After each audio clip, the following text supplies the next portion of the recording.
Welcome you, the ultimate learner, to another deep dive. We have got an incredibly fascinating journey ahead of us today. We really do. It's a huge topic. It is.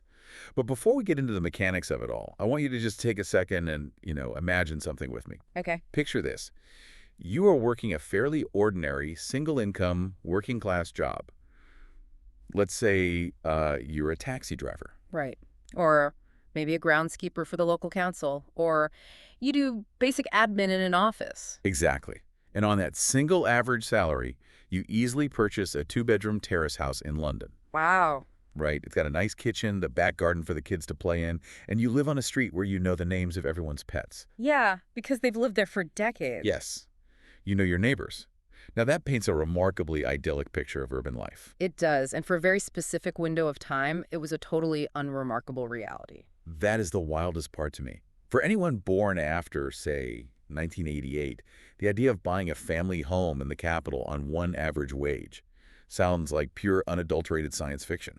Oh, completely. It's completely detached from reality today. But just a few decades ago, that was the standard expected experience of the British working and middle classes. So today, we are going to figure out exactly what on earth happened. Yeah, we really need to dig into the timeline. We're examining an incredibly sprawling, detailed analysis from a prominent housing journalist to pinpoint exactly when the UK housing market broke. Right. We want to understand how it transitioned from providing a basic human need, shelter, to acting as this turbocharged financial asset. And to truly understand the modern crisis we find ourselves in, we have to look past the surface level panic. Yeah. We can't just look at today's high prices, point a finger at the nearest convenient target, and throw our hands up. We have to examine the underlying financial architecture. The plumbing, basically. Exactly, the plumbing of the economy that has been meticulously built over the last 40 years. And as we look at that plumbing, I just want to lay out that we are going to be stepping into some heavily politically charged territory. Oh, without a doubt. We are going to be examining policies spanning decades that critique both conservative and labor governments. So, as your guides on this deep dive, our role isn't to take a political side. No, not at all. We're not telling you who to vote for.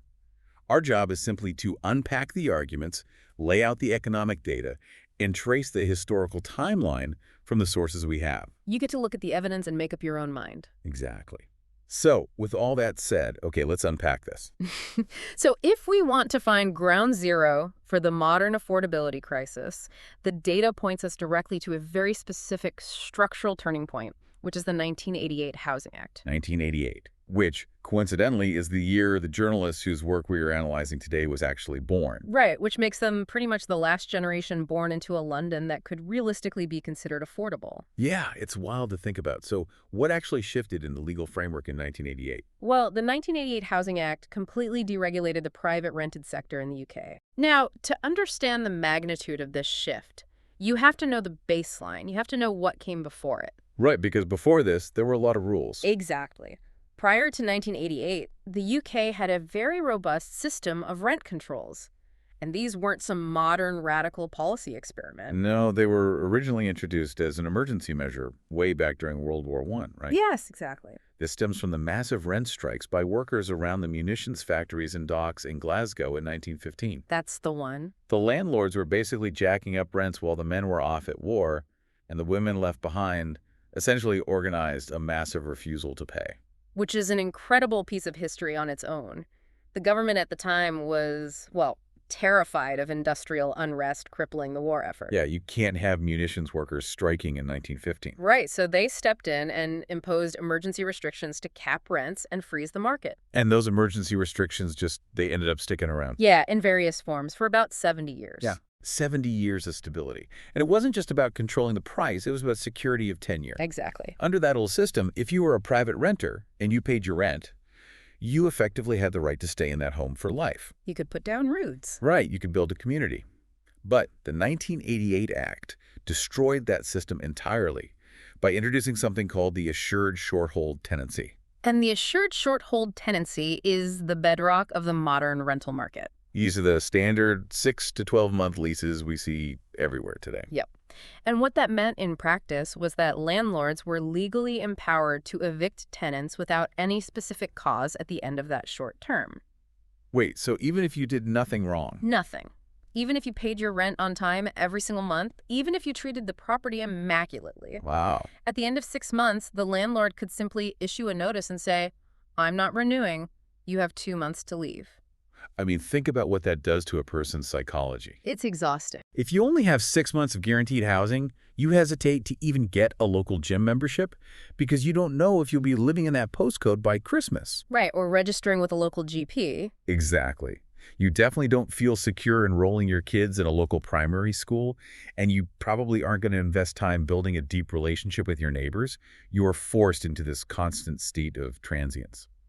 But beyond the psychological toll, which is huge, the economic mechanism this created is what fundamentally altered the housing market. How so? It created a mathematical ratchet effect. A ratchet effect. Okay, explain that. By removing security of tenure, the 1988 Act allowed the market to constantly aggressively seek out the absolute maximum price a human being was willing to pay for shelter.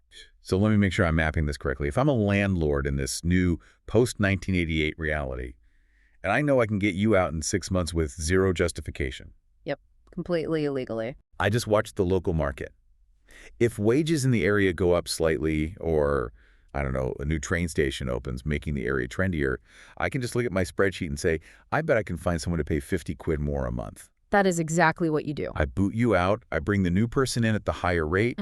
6 months later, I reevaluate and do it again. Precisely. The market is always able to price up and price out. It's structurally baked rent increases into the system. Man. This is the exact historical moment when housing transitions from being primarily a physical utility, a place where a family lives and operates, into a highly lucrative, fast-moving financial asset. It's basically a triple win for the investor. Oh, absolutely. Because first, you make a monthly cash flow profit on the rent itself. Second, the tenant is actively paying down the principal of your mortgage debt for you. Right. And third, the physical asset, the house, is naturally increasing in capital value over time. That is an incredibly intoxicating investment vehicle. It was so intoxicating that it triggered an absolute explosion in the private rental sector. This era essentially births what we might call the landlord economy. The numbers on this are staggering.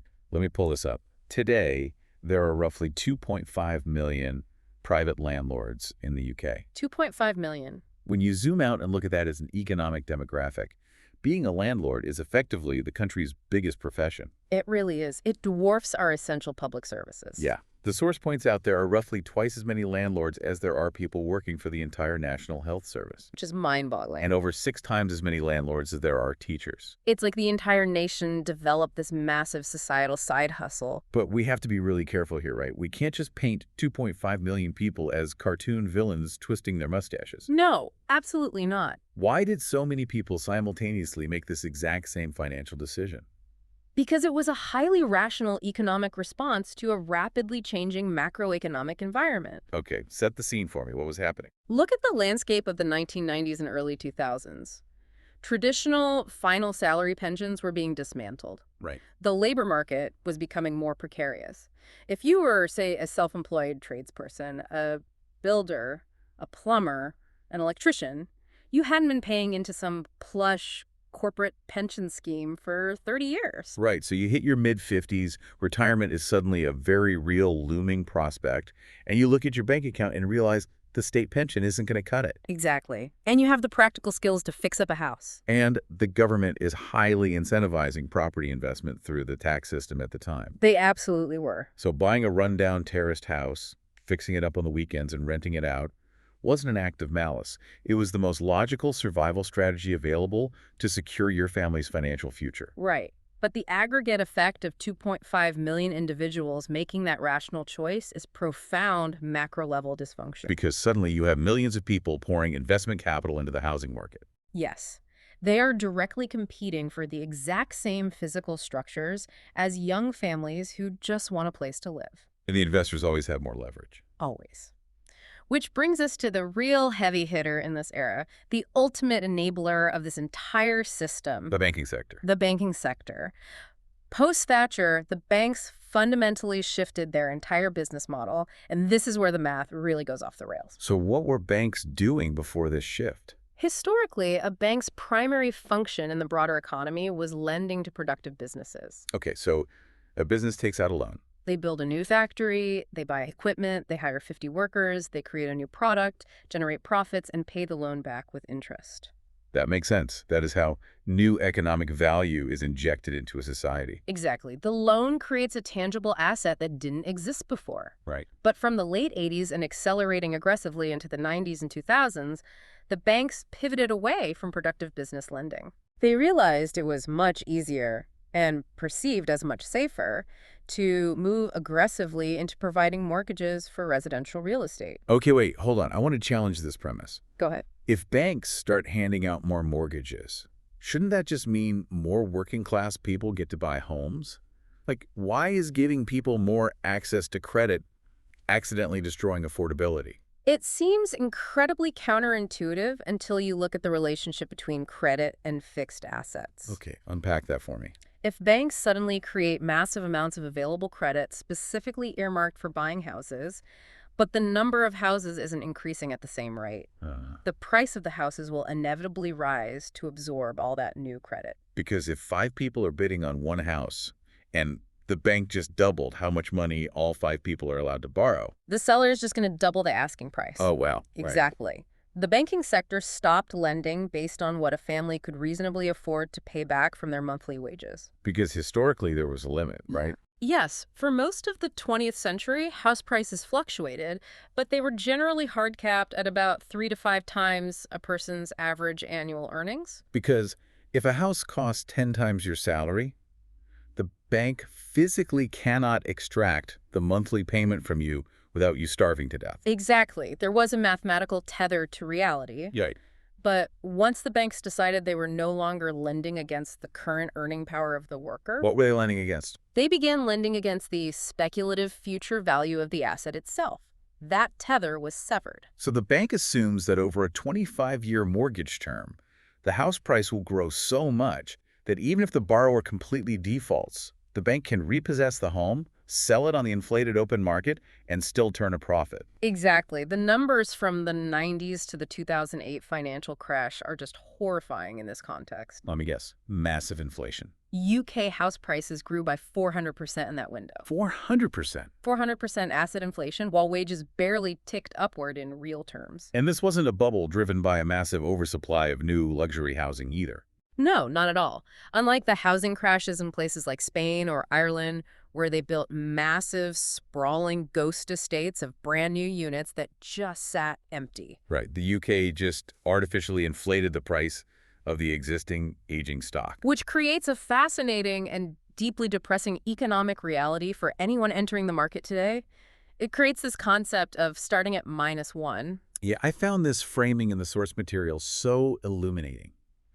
Because if you manage to scrape together a deposit and buy a house today, you aren't winning. No, you're really not. You aren't getting a +1 to your overall wealth like previous generations did.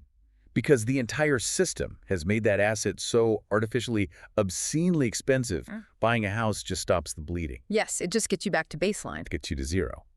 If you don't own a home, you are starting your adult life at -1. Endlessly running on a financial treadmill just to service a landlord's mortgage, completely unable to build your own capital. And that transition from housing as a stable utility capped by local wages to a financialized asset fueled by global credit and millions of retail investors, that sets the stage for the crisis. Right. But this explosion of private landlordism doesn't happen in a vacuum. Doesn't. No. It only works because, at the exact same time, the one thing keeping private rents in check public housing was being actively choked to death by the state. Now, this is where it gets really interesting historically. Yeah. If you ask almost anyone on the street who is responsible for the death of social housing in the UK, they will immediately say Margaret Thatcher. Oh, universally. But the historical record points to a much more surprising earlier origin point.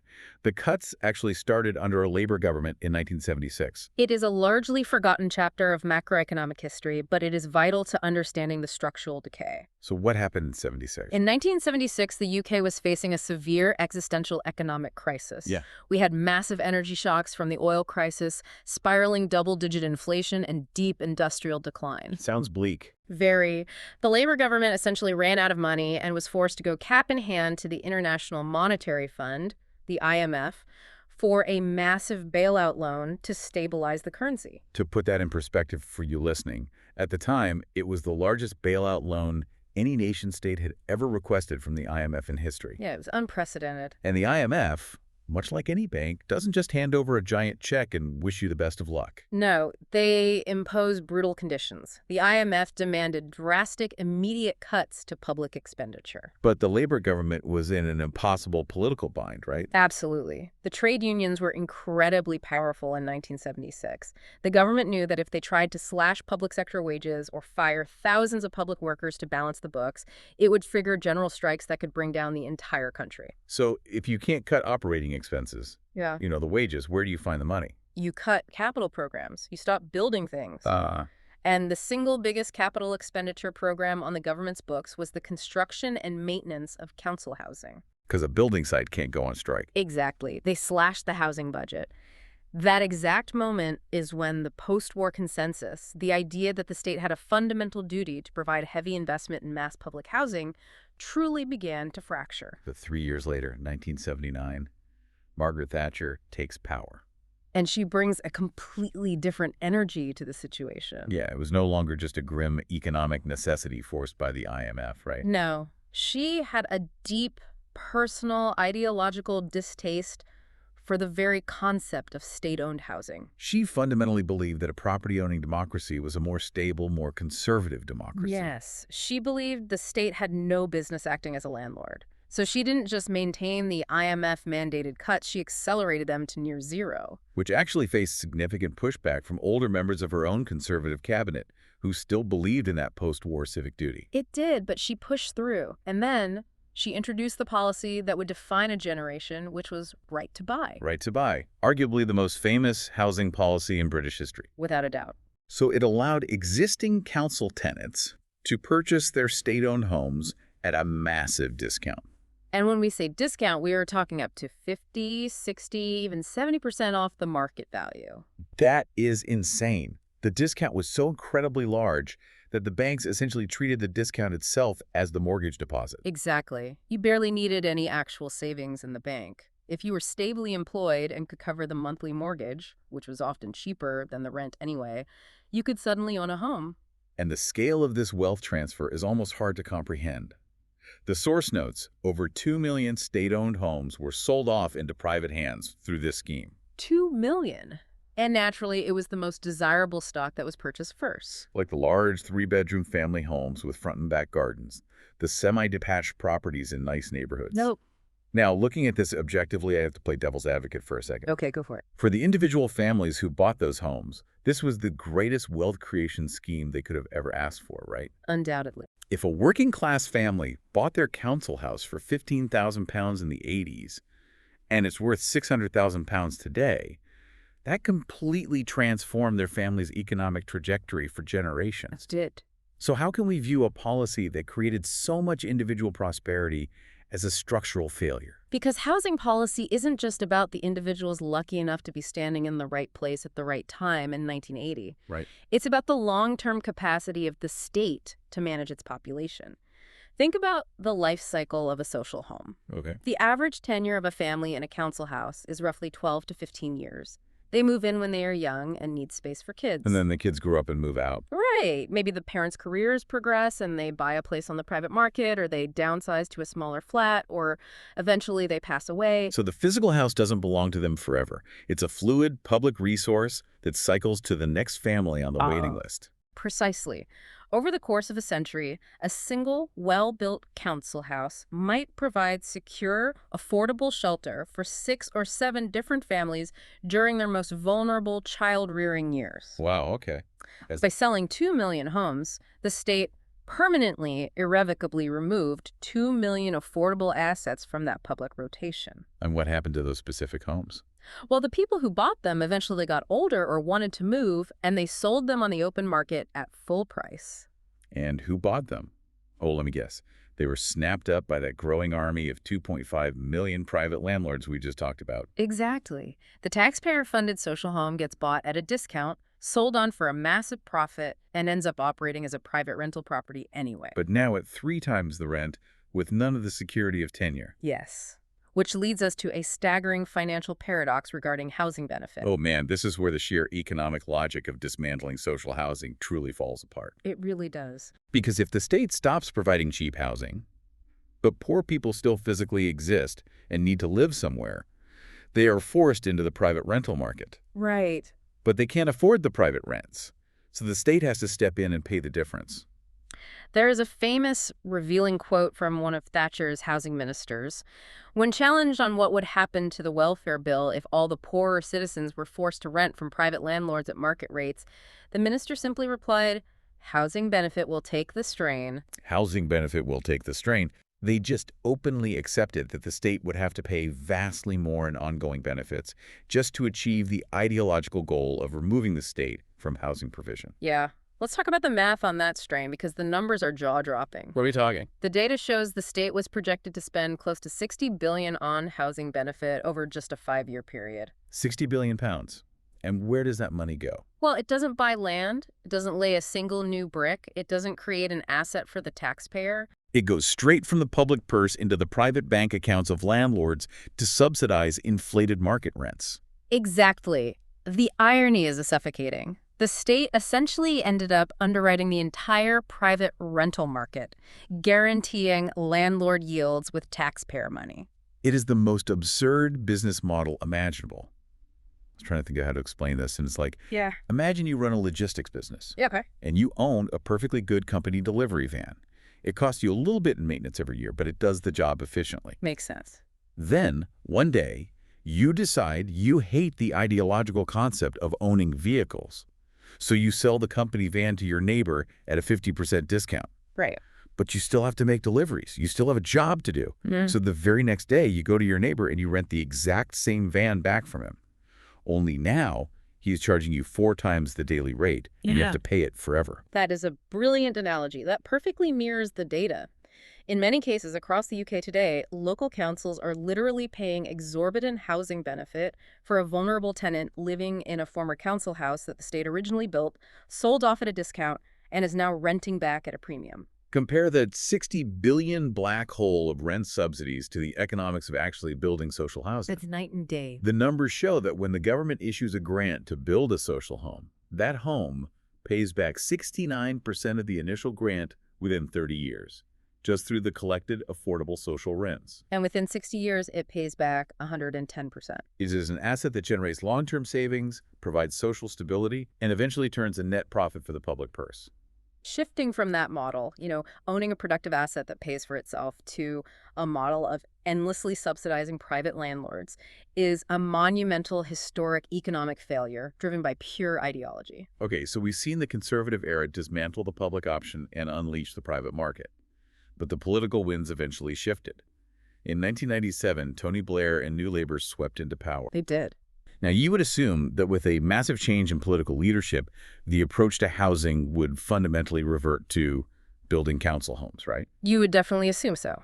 But the historical analysis shows that while the rhetoric and the branding changed, the underlying philosophy treating housing primarily as a financial commodity and relying on the private sector only intensified. Wow. So what did New Labour do? Under New Labour, we see the rise of the densification strategy. Densification. It sounds very clinical, very much like urban planning jargon. What was the actual reality of that policy?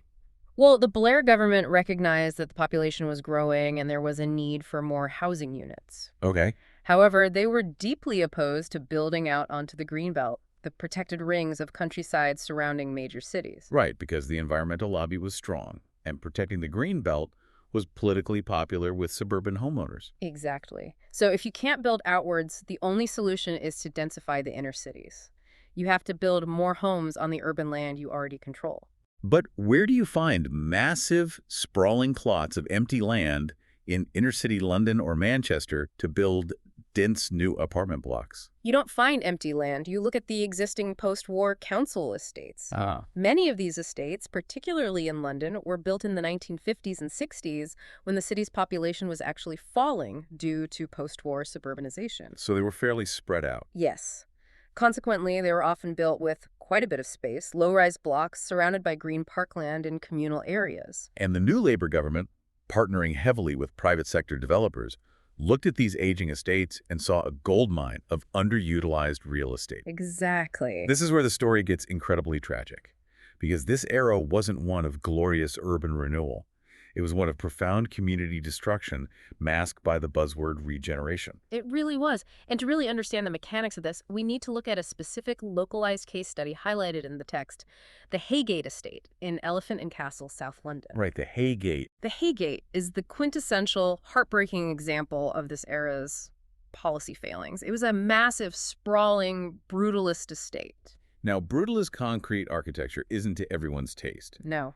And by the early 2000s, the estate had certainly suffered from a lack of council maintenance. But crucially, it was surrounded by incredible, mature, green parkland, right in Zone 1 of London.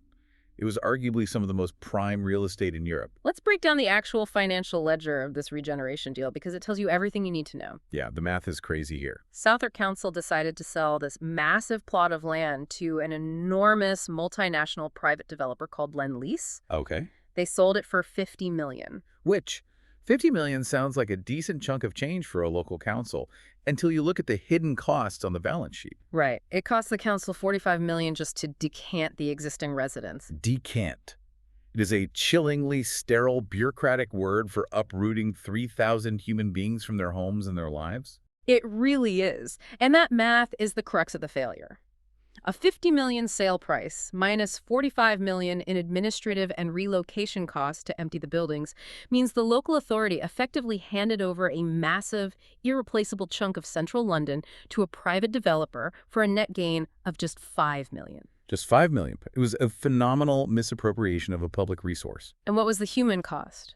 Because the people living on the Haygate didn't just get to pack their bags, wait a couple years, and move into the shiny new luxury flats Lend-Lease built on the exact same spot. No, in almost all of these regeneration schemes, the social housing tenants are scattered to the winds. They're moved to cheaper areas miles away or placed in temporary accommodation. The deeply rooted community on the Haygate people whose families had lived there for generations, who relied on local informal support networks for childcare and elder care, it was completely destroyed. And the buildings that replaced the Haygate were expensive, sterile private flats. Many were bought off plan as investments by overseas buyers or global property funds.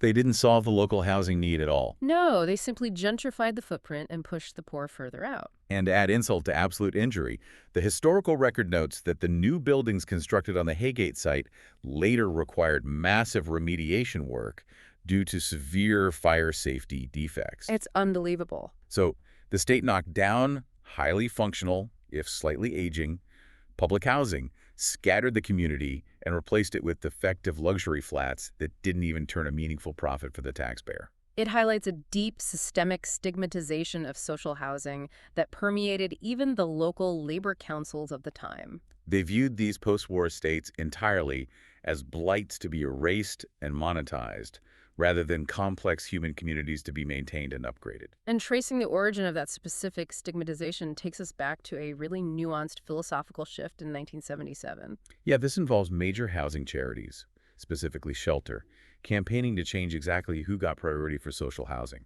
This is a complex but absolutely vital piece of the sociological puzzle. Okay, let's break it down. In the post-war era, council housing was designed to be universal. It was meant to be a vibrant mix of working-class and middle-class families living together. You could have a doctor living next to a dock worker. Right. But in 1977, driven by powerful charitable campaigns highlighting severe street homelessness, like the famous culturally impactful television play Kathy Come Home, the rules changed. Social housing allocation became strictly needs-based. Local authorities were legally bound to house the most desperate, vulnerable, and destitute people first. Now, at first glance, I look at that and think, isn't that the definition of a compassionate, functioning society? Right. Giving a home to a destitute young mother fleeing domestic violence before you give one to a stably employed taxi driver. Okay. Why is needs-based allocation seen as a negative structural turning point? The clearest way to understand this is through a hospital analogy from the research. If you run a hospital emergency room and someone comes in with a massive heart attack and another person comes in with a broken finger, you obviously triage the heart attack first. You allocate the bed to the person who will die without it. That makes perfect moral and practical sense. It does if you have a fully functioning hospital with enough beds for everyone eventually. Ah, But what the UK did was implement a strict, severe triage system for housing while simultaneously shutting down half the hospital. because they stopped building new council homes and sold off the existing ones. Exactly. So now you only have the capacity to treat the absolute worst heart attacks. The broken fingers are told to go figure it out in the private market. So what happens to the public perception of that hospital? It ceases to be a place of general community healing and becomes viewed purely as a trauma center of absolute last resort. Wow. By limiting social housing strictly to the most desperate, it fundamentally stigmatized the entire system. It became heavily associated purely with extreme poverty, addiction, and marginalization. It's the difference between a universal service and a means-tested welfare program. Think about the public library system or the NHS or state schools. Over 90% of kids go to state schools. It's for the desperately poor and the comfortable middle class alike. Because it is a universal experience, there is massive, unignorable political pressure from the middle class to keep it funded and high quality. Right. If the roof of the local state school is leaking, the middle class parents will raise hell with the local MP. Exactly. When you lose that broad, universal demographic, when the middle class is no longer living in or directly benefiting from social housing, you lose their political buy-in. They stop caring if the maintenance budgets are cut because it doesn't affect them or their children anymore. The impulse for charity, while incredibly well-intentioned in 1977, inadvertently undermined the entire welfare state by stripping away its universal political armor. Okay, so we've dismantled the public safety net, we've stigmatized the remaining stock, and we've financialized the private sector. But if the state stepped back from building housing, the entire macroeconomic premise was that the agile, efficient free market was supposed to step in, build millions of homes, and solve the supply issue. Right, that was the promise. Why hasn't it? If you listen to modern free market advocates, often referred to as the YMBY movement, or, yes, in my backyard, the argument is incredibly straightforward. Let me guess. Just slash planning regulations, let developers build massive towers anywhere they want, and the sheer tidal wave of increased supply will force prices down for everyone through basic supply and demand economics. That's the argument, and it sounds perfectly logical on paper. If apples are too expensive at the supermarket, encourage farmers to grow 10 million more apples. The market floods, the price of apples plummets, and everyone can afford a pie. Why doesn't this basic capitalist principle work for housing? Because the entities growing the apples in this scenario, the massive corporate volume house builders, are entirely driven by maximizing profit margins and shareholder returns, not by a civic duty to house the population. Ah. The reality of speculative land development completely dismantles the YMBY logic. I was trying to think of a better parallel than apples. It's more like the De Beers diamond cartel, right? That's a great comparison. If De Beers discovers a massive new mine with 10 million diamonds in it, they don't immediately dump all 10 million diamonds into jewelry stores the next day. Of course not. If they did, diamonds would be as cheap as gravel. They warehouse them. They tightly control the release of the diamonds into the market to ensure the illusion of scarcity remains, and the price stays artificially high. That is a perfect analogy for how volume house builders operate their balance sheets. A major developer buys a massive plot of agricultural land. Their goal is not to build 10,000 houses as fast as physically possible. Their goal is to maximize the return on the land they now hold. Exactly. So they practice what economists call the drip-drip strategy. The drip-drip strategy. They secure the planning permission, they spend years negotiating with the local council to aggressively reduce the number of affordable homes they are legally required to build, and then they slowly, methodically drip a small number of houses onto the market, phase by phase, year after year. Because if they built all 10,000 houses in year one, they would flood the local micro-market and the price of their own assets would plummet. Exactly. They carefully control the supply to ensure the prices never fall. An incredibly frustrating real-world example of this dynamic is Ebbsfleet. Ebbsfleet in Kent. Yes, Ebbsfleet is a town with high-speed rail links directly to St. Pancras Station. It is just over 10 minutes to central London. It is a commuter's absolute dream. Under pure free market logic, developers should be falling over themselves running bulldozers 240 cent to build a massive, booming, high-density city there overnight to capture that demand. But they haven't. Development there has notoriously lagged for years. Because building rapidly would oversupply the area and hurt the profit margins of the developers holding the land. The market mechanism itself is the bottleneck. Supply isn't an outcome in itself. Affordable supply is the outcome society needs. And the free market, as currently structured around shareholder returns, is literally structurally incapable of delivering affordable supply because rapidly falling prices would destroy their entire business model. Exactly.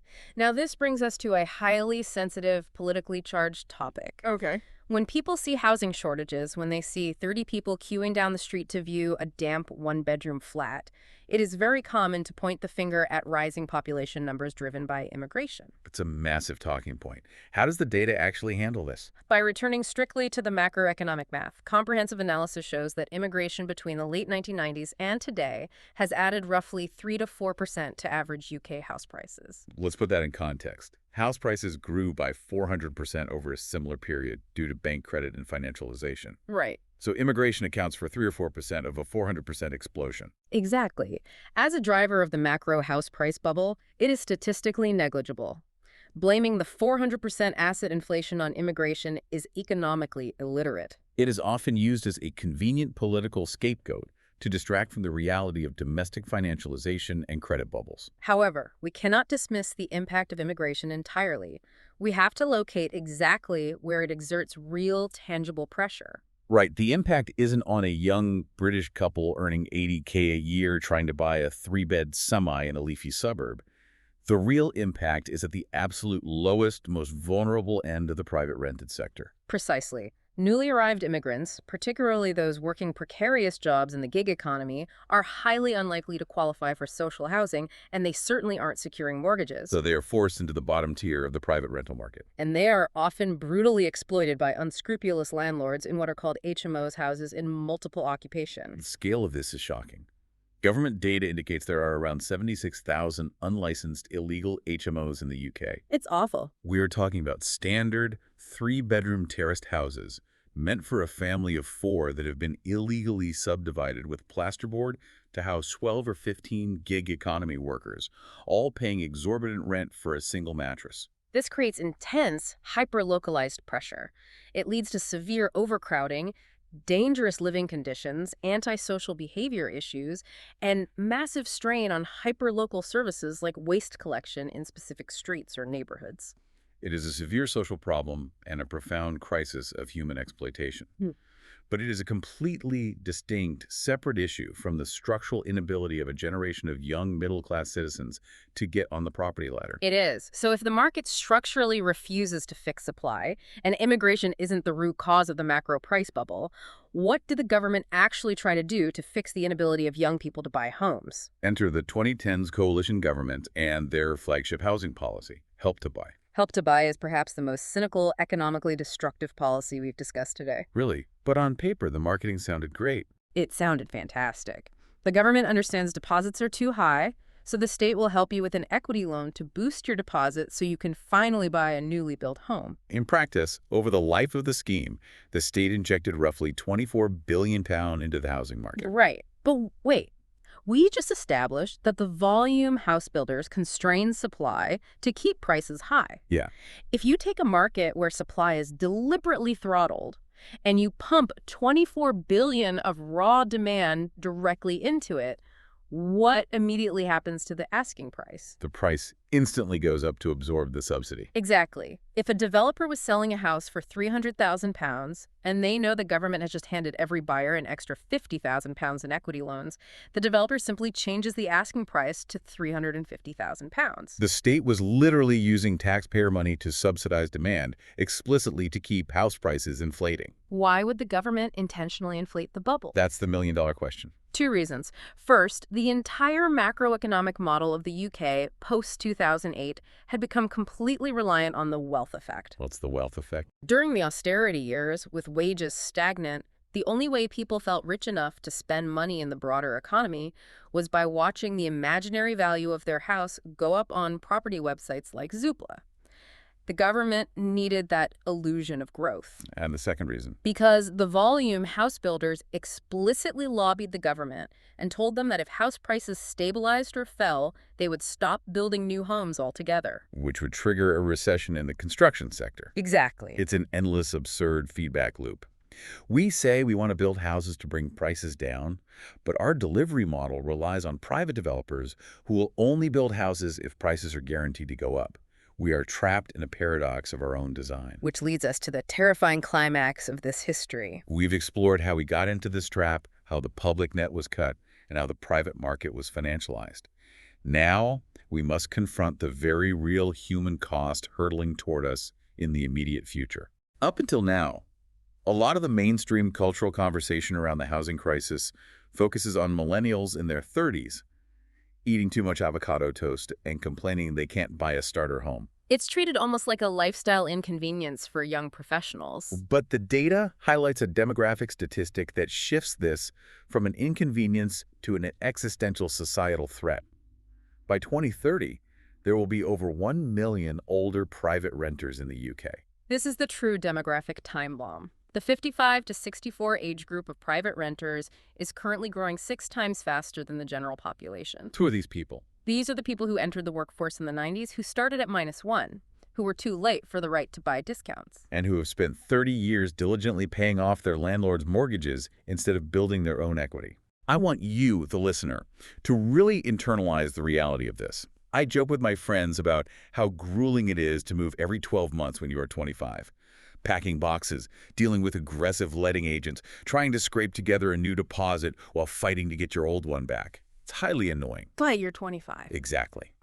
Now, imagine facing an arbitrary Section 21 no-fault eviction when you are 75 years old. Oh, it's unimaginable. Imagine trying to navigate the hyper-competitive rental market, going to group viewings, with a failing pension, rheumatoid arthritis, and the terrifying knowledge that your landlord can make you legally homeless with 2 months' notice. It is a horrifying prospect, and it exposes the fatal structural flaw in the UK's entire retirement system. Because the UK does not have a particularly generous state pension compared to our European neighbors. No, it doesn't. And why?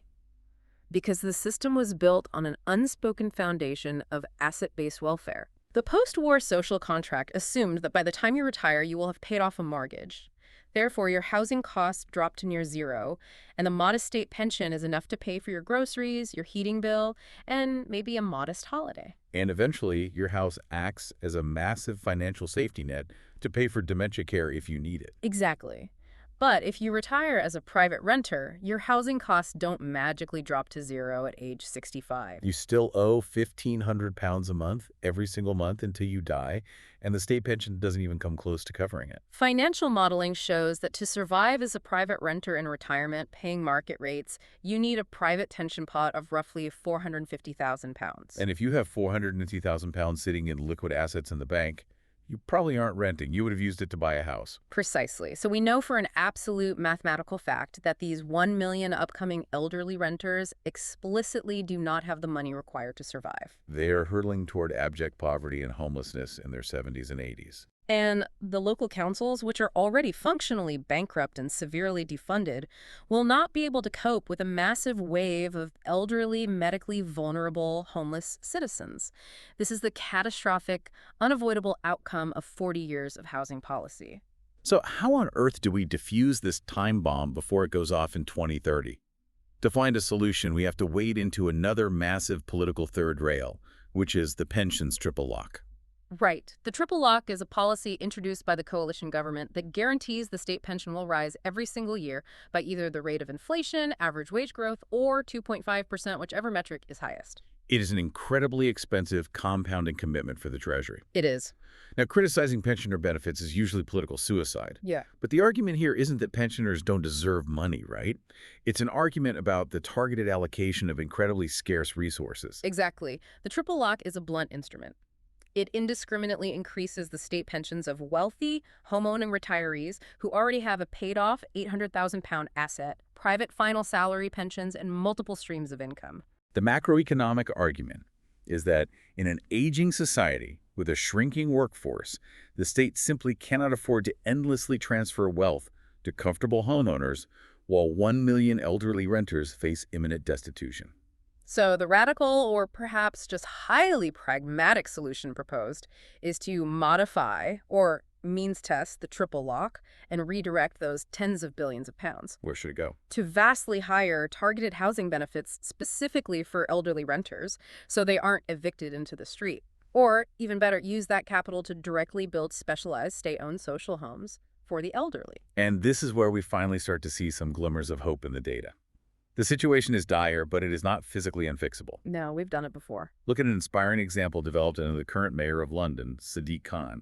They utilize strict affordable housing targets to force private developers to cross-fund and build a specialized LGBT retirement property in central London. The contrast there is incredible, because LGBT seniors often face unique compounded challenges. Right. They might have fewer adult children to rely on for care due to historical adoption barriers, or they might feel isolated and forced back into the closet in traditional conservative care homes. This development created a thriving, supportive, purpose-built community.